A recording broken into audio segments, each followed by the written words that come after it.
What is the moment in your career, don't worry, it's not scary, where you realized that culture mattered to whether it's yourself, your company, etc.? I started working for this little no-name coffee company, and this was in 1994. And we were, I think, just shy of 700 people at the time.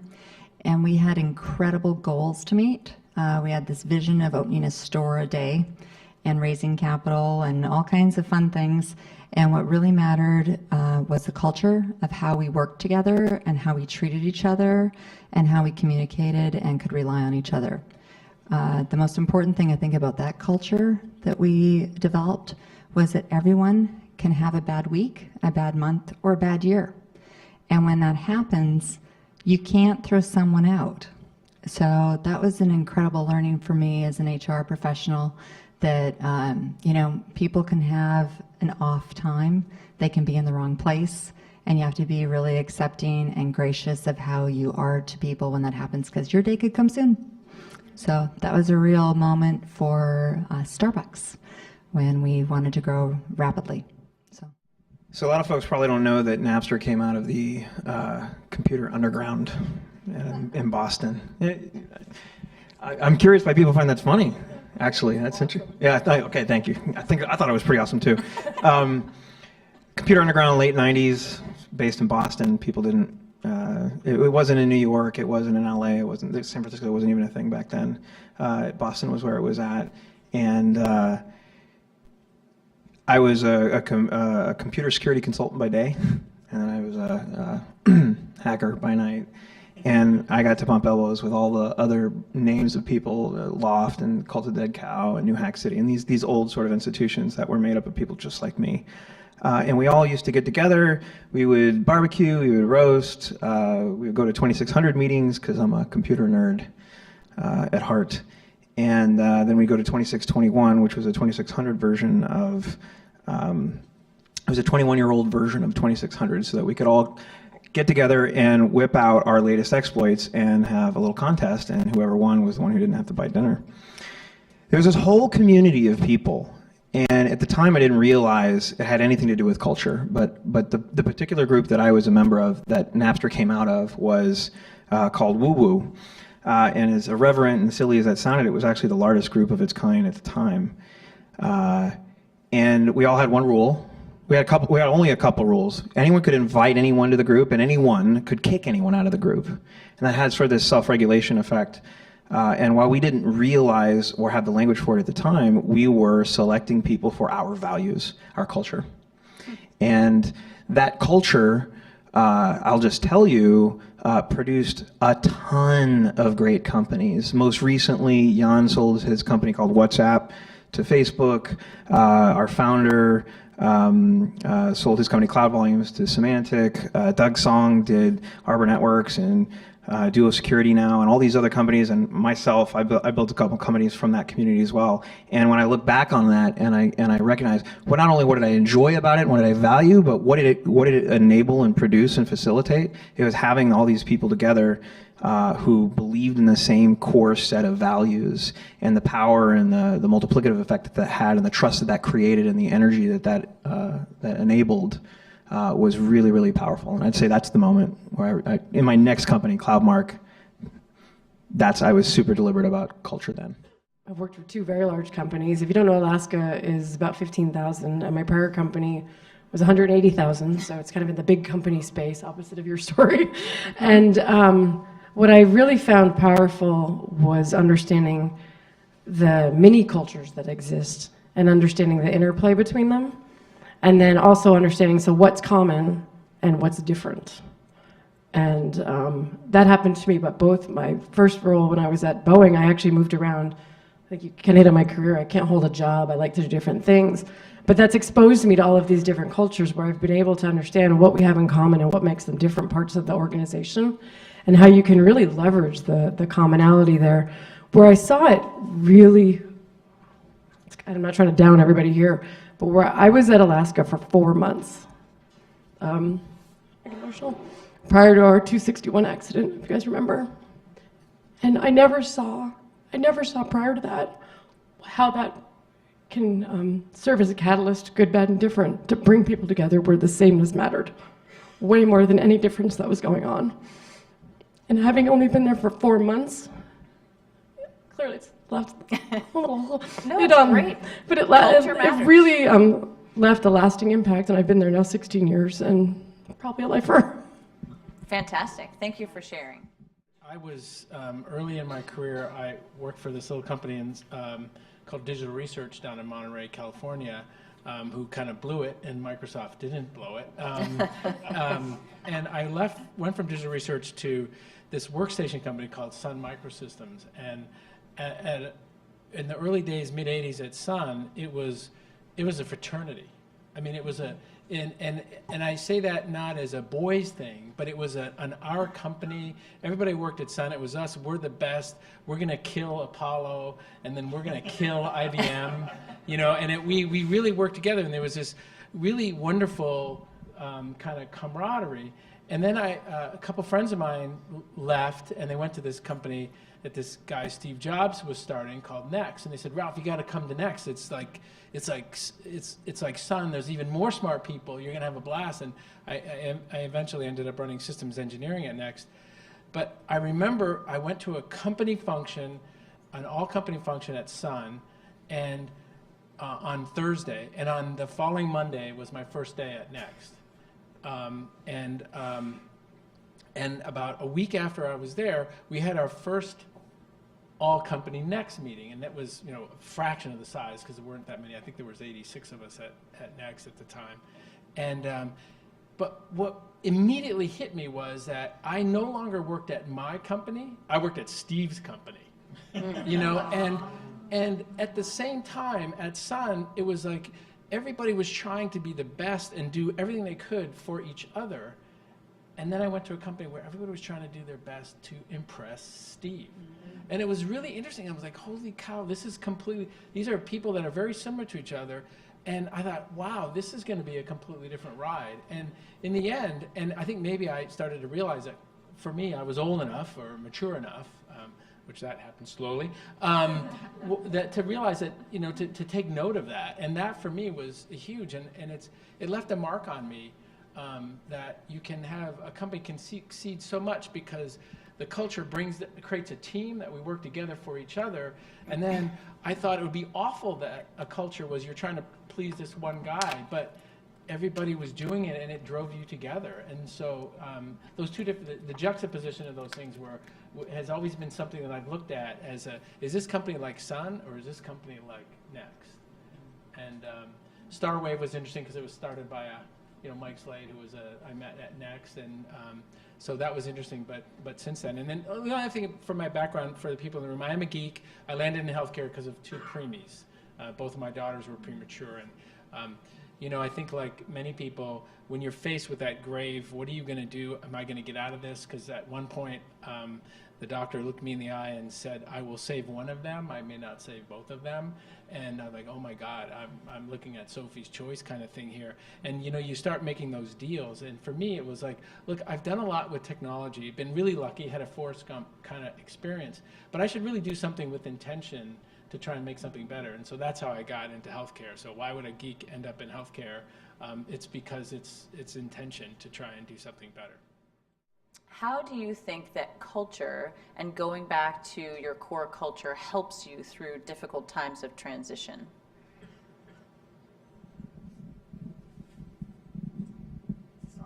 Is this on? It is a great question because every organization, like you mentioned, has a different culture and they need something different. So, I went from Starbucks to WRQ. Many of you might have known Doug Walker. He created a different type of culture that they needed there. Then Microsoft, definitely a different type of culture. And within there, you had different divisional cultures, as I'm sure you well know. I knew you from somewhere, Rebecca. And then when we went into the GE Microsoft split, you could definitely see that. Walking into group health, I've been there coming up on a year. It was very obvious that they had needed something and they needed to get back to where they were. But we have the benefit of having union contracts. And those things can interfere with your culture. Or they can They can really help, and you can partner, and you can bring them with you, and you know this because they are there. And I think the biggest thing is sometimes you get caught in the past, and I'm going to look at Bruce here. You get caught in all the things people have done in the past to each other. And it's like, oh my gosh, could you guys stop talking about 10 years ago? You know, and so where group health needed to be to advance care was to remember that they really do care about integrated care, about population health management, and that everybody is there to serve. And what do our patients need? They need to walk in and see the same person every day. So the culture needs to value length of service. And you need to create infrastructure and programs that value people relying on each other, not managers telling people what to do. So these are the things when you actually step back from your space and think about what does my customer need? What do I need my employees to value? And if you're not a founder-led company where you create it naturally and you walk into a place where you're handing the baton to people over 70 years, you can lose sight of that and you can get into conflicts. And so I think what we looked at is we needed a place where customers wanted to be, where they wanted to come, where HMO wasn't a dirty word, where people could recognize the value of integrated care, look at metrics. You know, does anyone in this room know what 5-star is? Because the majority of America doesn't, you know. So why does that matter? These things matter because they're measures of success. Data is key. Data tells a story, and it's something that really, really we had to drive home. Was the role of culture absolutely in creating a company, but the difficulty that you can get to as your small company transitions from scrappy startup, 4 people, maybe 6 people in an office, maybe you can fire each other at will, whatever it is, but the first time that you actually get a paying customer, and then another paying customer, and then a whole handful of paying customers, there are some things that you actually have to lock down and set as expectations, because your customers are actually thinking that you're going to provide them with whatever product or service you've committed to. So that requires some changes potentially in the culture that you had as a scrappy startup, where you were looking left and right trying to figure things out, to like now we're on a road. So can you talk a little bit about how core culture transitions through that and how you've managed that? I would love to. So one question that's been burning in my mind as we got started was, we keep talking about culture. And what the hell is that? It's like pornography, right? We know it when we see it, but we can't really describe it. I know, but I had to go there. One of the things that's evolved over time for me is what that is, right? And you say, what was the first moment that I discovered that culture was important? It was just sort of this ephemeral, hey, I'm part of a community, and I feel like I belong. And these are social and personal words, despite most of our training that the job is the job and your personal is your personal, and these things are supposed to be separate. That's a lie. But as I've gotten older, my language to describe what culture is has shifted and grown, and my current definition of it is actually 3 different buckets. It's values, and they can be words or phrases, but they are specifically things that represent what we can evaluate, assess, praise, and critique each other with. So one of the lessons I learned a long time ago, where I learned this, is at Cloudmark, one of my values was passion, because I'm a passionate guy and I want to have passionate people in my community. But it's a horrible value word, because you can't say that was passionate or that wasn't passionate without being personally attacking that person, right? We had courage and resolve. Great words, great inspirational things, but they weren't great measures of something. So in my current company, it's 3 things. It's values, words that we can use to evaluate, assess, praise, and critique. And as leadership, whether we started the company or we're in a leadership position, ultimately everybody below us follows the standard that we've set. So we use these words every day. That was excellent craftsmanship. That was very adaptable, very biased towards action, are 3 of our values today. Second one is principles. I think of them as mantras, but other people can call them whatever. And an example of a principle is sooner is better, now is best. Not a value. Can't really measure someone on that, but you can say, yes, I'm going to fist bump my principle here. Sooner is better, now is best. Clean hands make you wrong. is another one of our principles. Get your hands dirty and know what you're talking about, things like that. And the third thing, and this is something I've learned in the past, is sometimes we sneak these words into what we call our culture, our values, and they're traits. They're traits. We want someone who is self-organized, self-directed, self-motivated. It's not something I can evaluate and assess you with, and it's not really that inspirational. It's really something that we're looking for. And having these buckets in the company that we have now has really helped us be clear about how we want to perpetuate our culture. You can say this is our culture. You can be more nerdy and say this is our values and our principles and our traits that we look for in people. And if you're like me and you start from scratch because it's so glorious, you can find people who believe in that culture. And I'll give you the quick template for what it looks like in a startup, a technology startup. You want to prove the tech can work. You want to prove people will use it, and then you want to prove people will pay for it. And the fundamental demarcation point, there are many different phases in the evolution of a company, but the fundamental one that I've experienced time and time again is right when people pay for it.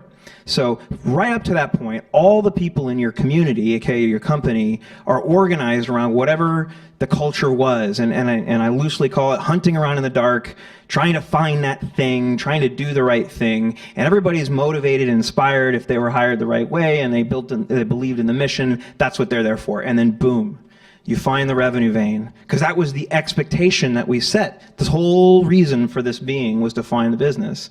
And in that moment, sales and marketing shoot up out of their desks and turns towards people like me and say, stop moving the cheese.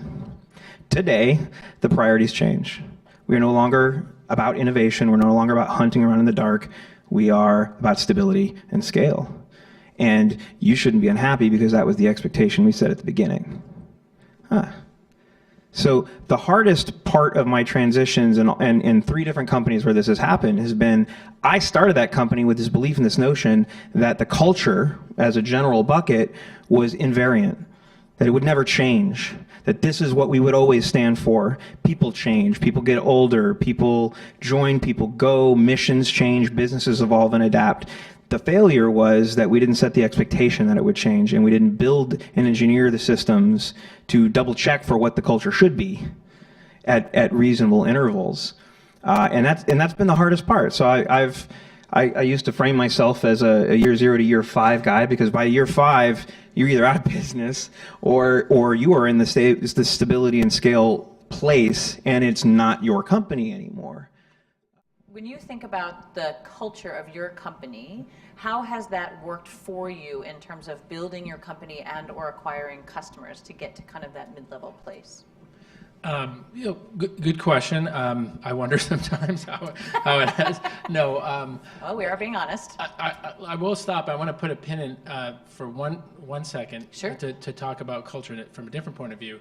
So you mentioned that I went into venture capital. Yes, so I did about I did. 7 years in venture. So I was a startup, and then selling to venture capital. That was the And first don't time. worry, that's one of my notes, so go for it. I'd Well, no, love to hear healthcare it. healthcare was the reason I did that, because I had the same insurance if I went to work for Paul managing investments than I had when I was at Starwave. And with a kid in the NICU, you really care about that, as opposed to my tech decision making, which was seek risk, right? So the first time healthcare changed my point of view on, how you make decisions. But it brings me to, I then spent the next 7 years being dispassionate involved in startups, because as a venture guy, things are going to fail, some are going to win, some are going to lose. So I get to be a student of culture and watch different cultures come and go. And the phasing, the recognition that you have different cultures at different phases, because it's all engineers in tech company in the beginning, and then you hire one of the evildoers, somebody in finance, and then the other evildoers are salespeople. No, HR, the belly rubbers come along ways later. And here I thought I was going to have to bleep out what Jordan says. I'm going to have to bleep out what Rob says. No, I mean, in the parlance of the startup to the culture that I think that, the tech culture of, really, when we're all engineers, we can get along, and then these icky things called salespeople and customers come with them, and suddenly you have to fix your bugs, right? And you know what I mean? You have bugs now. Right, and so so it was interesting for me to watch this and to realize, first of all, as an investor, if I was interested in the company, I shouldn't invest because it was probably too complicated to be successful. But second, I really hated being not emotionally connected, because I believe you. I think that emotional connection with the company is key. And coming back to Carena or going back to a startup and being able to really be connected emotionally was a big thing for me. For us, what's been challenging to bring to our culture is that I've focused on traits more than culture. And I focused on, and for me, what I looked at, my experience to your earlier question was, I looked at what about the people at Sun, and what about the people at Next, and what about the people at Starwave, given those three distinctly different cultures, what was common about them and what drove them together? And so I looked at the traits of the people. And so our culture was first and foremost traits. And if you look at any of our job postings, you'll see the last line in any job post that we hire is, we hire no liars, cheats, cheaters, princes, or princesses. In other words, no assholes, right? And so There's a book on that. I know, but I didn't know that. But that was our, but we didn't want to say that on the internet. But so for us, it was getting the right traits so that we could weather the changes in the phases. And so the other challenge that we've had is that we bring together three different cultures, and this is the most fun about Carena, or the thing that I love every day, is that we have software engineers, we have clinicians, doctors, ARNPs, and then we have marketing, customer service people. And I make the joke, it's three different cultures. If you want to work with people just like you, do not come to Carena. That's just, and if you don't want to take responsibility for success, do not come.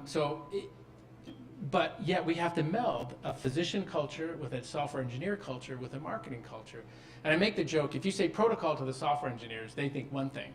And if you say protocol to the doctors, they think another thing. And the marketing people say, what's protocol? That's a big word. So I think for us, we focused on traits. So how do you create a, let's wreck it all, let's make it different, let's be innovative within a culture in a way that can succeed and participate in the company? Well, I'll take it as a compliment that we're there, because I'm not sure we've achieved all that. I think some of it is, so Alaska is 84 years old this year. We've been around. And a little bit about culture is like what starts you, how did you find it, right? So we started in Alaska, and it was really all about service and serving communities and serving people. And that hasn't changed today, whether it's to bring you your medicine, your food, to move people around the state. And so whenever we've drifted away from what we thought was our core grounded culture, we've come back to that. It has been hard to scale, just to tag on a little bit what these guys said, and we've been very deliberate about it. I think sometimes when you start, you're not very conscious of the culture that's being created, you're just in it. Mm-hmm. And in the last couple of years with our growth, we have been very conscientious about, are our leaders prepared for the change? Are employees prepared for the growth? Are we investing in the right ways? And we've launched a number of programs internally to help make sure that our leaders are growing where we need to evolve, and that our employees have the skills and tools they need to grow where they're involved, and they're involved. And one thing that's been real important is to honor the past as we do that. We have very high tenured employees. I get to say I've been there 16 years and I'm super junior at our company. And to be really transparent and honor the past while we have to move forward is key. Specific with innovation, what's interesting, I think being maybe rooted in the state of Alaska, a lot of the industry that we operate in, a lot of our innovations that we've been recognized for have come out of the need to solve a problem a new way. Everyone comes to work at Alaska every day. Mitigate risk, ensure predictable outcomes. You've now satisfied all of your stakeholders. That's not my job. And then their head spins and they go, we don't understand your job. But we knew that we needed something, so we carved out a small group. But the team is 6 people. So again, 15,000 employees. I lead a team of 6 folks. We get to operate in a playground. We get to operate safely. We get to take risk. We get to experiment. We really use a lot of the lean startup methodologies, and it's been interesting to educate the organization, not everybody, but sort of bring this language and these methodologies in and help people feel safe with them, because we haven't done anything dramatic. And what helps us, ironically, or maybe not ironically, is that our customers are the biggest fans that we have when we're experimenting. So we'll be out in the airport experimenting, hey, we're gonna try this, something new. They're just like, we love that you're trying new stuff. We love that you care enough about us that you're willing to come out here and engage with us and try new things. So that really helps give us the kind of the tailwind to keep going. to be totally candid, there are probably many employees in our company who don't feel they have space to be innovative. And so we've been having conversations of what is acceptable risk, what is measured risk. And there are parts of our business where that does not work. You do not take acceptable risk on aircraft maintenance. You just don't. But there are other ways that they can be creative and explore other ways that they can be successful in their work, and helping them navigate that. Sure. When maybe it has been, like I started off with what happened to us in 2000, but we went through a lot of safety concerns. We went through a lot of financial concerns. If you guys flew us in 2005, 6, and 7, I apologize. We had police at baggage claim. We couldn't operate a flight on time to save our life. It was, a lot of you guys stuck with us. But all of that rigor we put in place started to kind of kill or limit. It really had an impact on our culture, and we recognized it. And so for the last couple of years, we've been really deliberate with a focus on customers and making sure their voice is at the table, and on employees and making sure they feel supported, because those are the two stakeholders most important now that the business is solid, which airlines historically have not been, that we can take that into the future and scale it even further.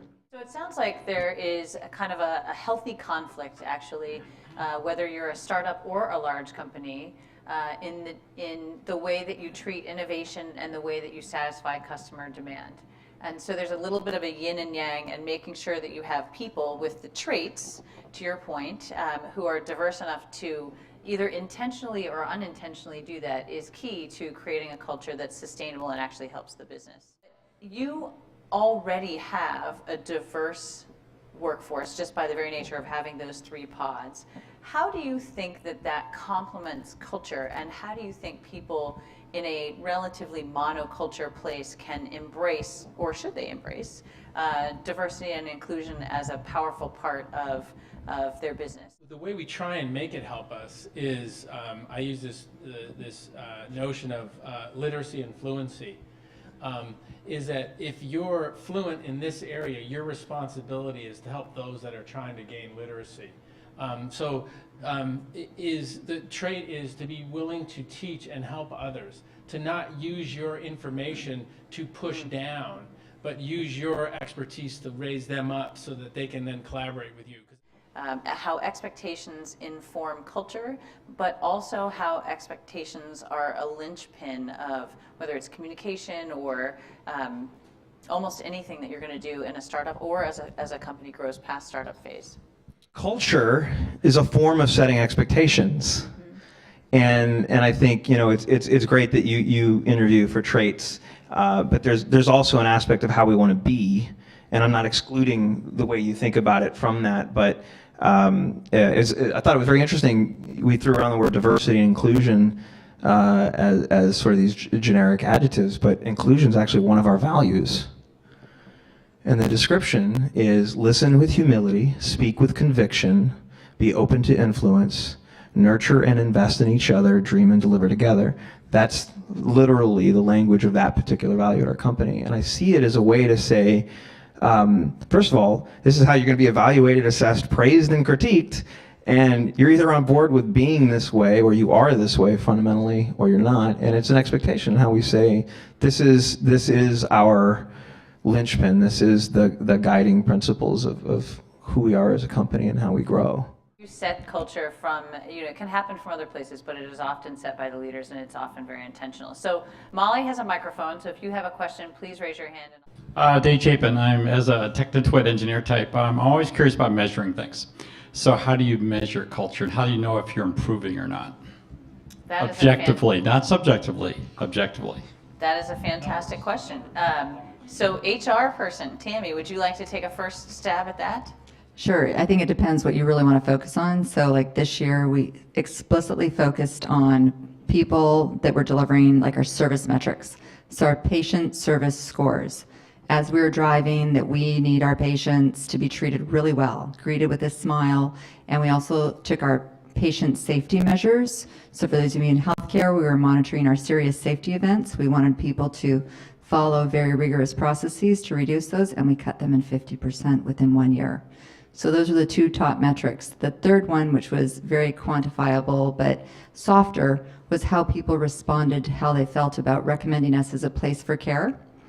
and then how they recommended us as a place for others to come work. Those are the two top things we looked at. Isn't that more customer satisfaction analysis rather than cultural?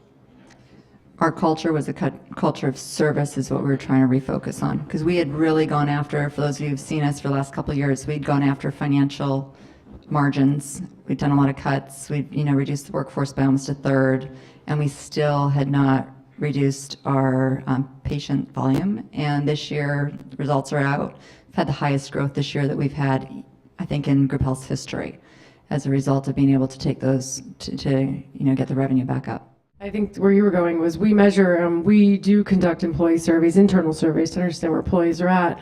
And it continues to give us plenty of opportunity. I mean, we have measures in that survey that we're incredibly proud of. 91% of our employees are proud to work for Alaska Airlines.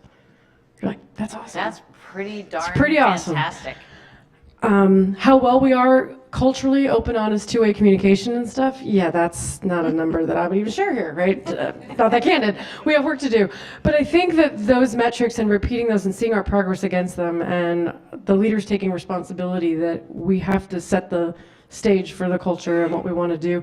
And we do look at them benched against our customer service metrics. So if our frontline employees who are in that last mile was a flight attendant, a customer service agent, and call center, their satisfaction and our customer satisfaction scores, there's correlation there, and we're tracking that and understanding what's happening, because if our employees feel empowered to do great work, our customers are the beneficiaries of that, and then we can see that. So we do look at both of them hand in hand. I have a writing question, not surprisingly from the woman who helped us design the Cambia Grove space. Oh, she great. wants to know how space and design impacts culture. One of the things that we do in our office, and this is something I've done in my last two companies, is a lot of startups are very fond of doing bench seating. So you'll see like rectangular desk, rectangular, rectangle, rectangle, rectangle. You see a long line, and you'll see another long line, and everybody's facing each other, and we say, oh, it's great.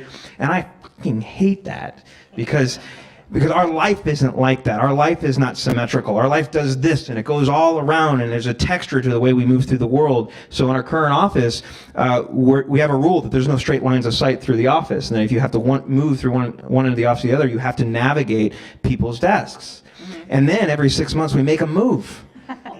Every 6 months, we make the move. You have at least one poor OCD person in there that's like, oh no, my God. So many people hate it the That's not first week. inclusive of those of us that like straight lines. But it's actually like we're all human beings. We're all run by the same neurochemical, biochemical receptors, and this stuff actually matters, and the space is a big part of that. There's a big challenge for us for two reasons. Is the space that you need for a software engineer to be successful, and the space you need for someone who's working on the phones, who's working with patients, is completely different. And then we had HIPAA, so we have the HIPAA issues. So we had a HIPAA space, a non-HIPAA space, and so what we did, we had real challenges in this area, and it's actually become part of the culture. If you come visit us at Carena, which I welcome everybody to do, it's not as nice as this, but we're pretty happy with it. But you come in, and there's a HIPAA area which you don't even see, because we don't want you to see that, but it's right there, and you go into that.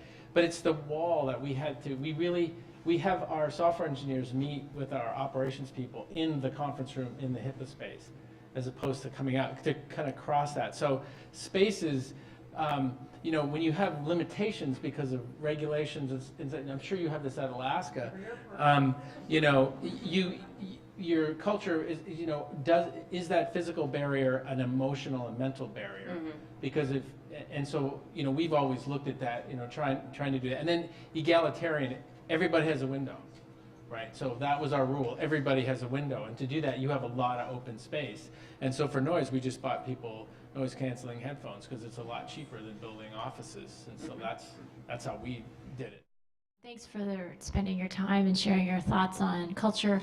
I want to ask a question that I think not only impacts startups, because we're in a startup space, but also large-scale organizations that become global. And how do you create culture when a team is virtual and working across geographies and boundaries, let alone being virtual? Well, we're a virtual company by design and by nature. About 25%, 30% of our workforce is always remote, and not with the kind of the density of people. And then our sales team, is out and about. And it's funny, on sales, I always joke, you'd never build a salesperson in an office because there's no customers in the office. So that's one of our facilities solutions. But the thing for us is, I think you have to have a strong identity with what the purpose is, what the goal is, and what the job is. And then you have to feel a strong association with that group. Facilitating that group interaction is relatively easy with technology, you know, whether you're using video or audio but it's the frequency and the being able to count on that has been key to us. So our clinical team meets and they do morning report just like a normal clinic, and they meet and they do it virtually, and they just get together and, you know, it happens and it's over, it's done, it moves on. They share clinical information, case studies. Our QAIP program is all run virtually. And so we have, you know, connectivity that facilitates that. So I think the key for us has been to really make sure that it's clear and that it's okay, and that it's also okay that you don't have to be in the meeting room. It is okay for you to be in the meeting virtually, and all of our meetings have virtual credentials, so that there is a virtual way to participate in it. And it is just accepted culture that you don't have to be there, but that your lack of physical presence cannot impair your contribution. If your job is to be the information provider, it's the literacy fluency. If you're up for fluency that day, then you better facilitate and if you have to do that remotely, then, so I think in some way it's that sense of connection. And then a sense of that it's okay to use that. It's not a substitute. It doesn't have to diminish your contribution. It can actually facilitate your contribution. My name is Gerard Zetnicki. I've been, I'm an ex-Microsoft guy. I was there like 25 plus years. So I got some culture kind of beat into me over the years. But right now, interestingly enough, I'm actually working for Cambia. And I'm consulting for Cambia, really around cultural change. So health insurance company, you can imagine the kind of thing. So my question for you is really around attracting new talent. Especially how do you attract new talent, especially like talking about the millennial generation, into what they would see as old cultures, right? Because it's old cultures, whatever, you know, whether we're 83 years old or even 5 years old. It's kind of old, so you know, take from there.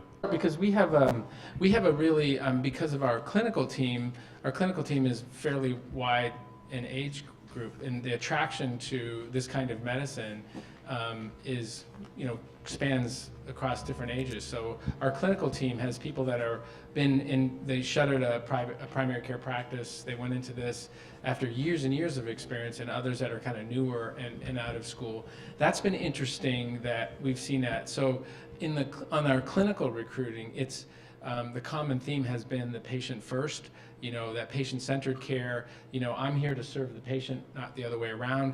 I go to them. You know, the joke we use internally is the patient will see you now, as opposed to the doctor will see you now. And so we reverse that. So we inverse that. So on that, recruiting physicians has actually proven to be a more easy thing to do because of that sense that they have this desire to serve, and they have this desire to practice medicine, and this romantic view that they had is I'm going to be helping people, and someone's not going to be punching the clock, and you know, I'm going to be limited. I have 7 minutes. It better be great because I got to bill it. And so that's been easy. The harder part for us has been, you know, the tech recruiting is you got to get kind of a vibe going on the tech side, you know, because tech people kind of want to go to where the cool, new, different thing is, right? And so that has been, I think, a harder thing, not just because it's always hard to get software engineers because they can get paid just about anywhere. I mean, they can trip over a crack in the sidewalk and have a new job, right? So it's really having that sense of purpose in that area. Again, you know, we have, you know, geezers like me now, and we have, you know, young folks that we've recruited right out of UW, and for them it's all mission. It's all mission. It is mission, mission, mission. But it's just a different mission kind of point of view. So I think it comes down to how well you articulate that mission. You guys hosting this event, and what I'm really inspired by is the passion around healthcare, which is like a real issue. and that this is like this magnet place where people want to come help. And because all of you came, it sounds like, from somewhere else, and then now have like, you know, dedicated this portion of your life to do this. And I find that really inspiring. I think for us, we do attract the aviation nuts, right? If you like airplanes, you come. We have a lot of pilots who are not pilots, but a lot of our employees are pilots. I think there is a little bit the mission piece. And I think for you, touched on the millennial thing, and I just want to highlight, the team that I lead now is full of millennials, and that was a new experience for me, coming from other parts of Alaska. And a lot of it's being open to that kind of collaboration, not just about what you work, but how you work. So there's a gal on my team who lives in Sultan, and I'll be honest, I don't even know where that is, but it's way north. And she's like, can I work home a couple days a week? And I was like, you know, we kind of start talking through this. And I think as a leader, the challenge then is I have to change too, and I have to be flexible. And that change is occurring in different parts of our company at different speeds, right? So we talk about our flight attendants.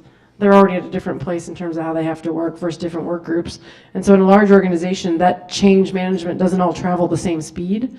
So it's interesting then, as people move around an organization, what they bump into. Remember that when you are thinking about culture, we've kind of had this as in you're in a company, you have a culture, you're creating a company and you have a culture. But there's one other thing to remember, because not all of us are starting companies or maybe not even in companies. We might be looking for a company to go to. And as you do that, think about what's important to you from a culture perspective. And as part of your interview process or as part of your discussion with this company, learn to ask the questions to ferret out if it's the right culture for you. So I used to tell people, even when I was at Microsoft, fit matters. And if you find a job where the culture is awesome and the people are awesome and you're inspired to come to work every day, then even if it's really tough and there's tough times on the horizon or the job is sometimes not that great, you will still be inspired to come to work. If you find a place where what's important to everyone else isn't important to you, that's not a great, it doesn't mean their culture is bad, it just means it's bad for you. There's no judgment on either side, so make sure that you, the individual, if you're looking for something, are as tuned into culture and what matters to you as anybody who might be hiring for or building a company. So with that, thank you very much, everyone.